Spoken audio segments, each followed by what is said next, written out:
نوێنەری دامەزراوەی جەمال عیرفان و کۆمەڵگای پەروەردەی مارگرێت و بە نوێنەرایەتی زۆر بەڕێز دکتۆر تەها ڕەسوڵ لە شاری سلێمانیەوە هاتووین بۆ خزمەت نووسەر و شاعیر و ڕەخنەگر مامۆستا مەنسوور یاقووتی کە بەداخەوە بەوەی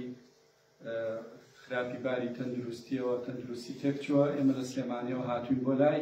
ئێستا ئێمە لە کرماشانین لە ڕۆژهەڵاتی کوردستان لە خزمەتیان لە خزمەت خانەوادەکەیان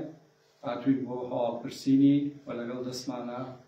دوو ڕێز لێنانمان بە ناوی دامەزراوەی کەریمی عالەکە و دەستگای ڕۆشنبیری جەمال عیرفانەوە هێناوە لە خزمەتیان سڵاو و ڕێزی دکتۆر تەها ڕەسوڵمان پێگەیاند خۆی لە خانەوادەکەی و هیوای تەمەندرێژی و تەندروستێکی باشی بۆ خوازی لە پای ئەو خزمەتانی کە بە وشە و ئەدەب و فەرهەنگ و ڕۆشنبیری کوردی کردووە ئێمە لە سلێمانیەوە تایبەتی هاتووین بۆ لای و تەمەنای سەلامەتی و باشبوونی دۆخی تەندروستی بۆ خوازی بۆی جارێک کە بتوانێت بگەڕێتەوە ناو دنیای نووسین و خزمەت بە دنیای وشە و ئەدەبی کوردی کە هەروەک چۆن هەمیشە کردوێتی و درێژی نەکردووە.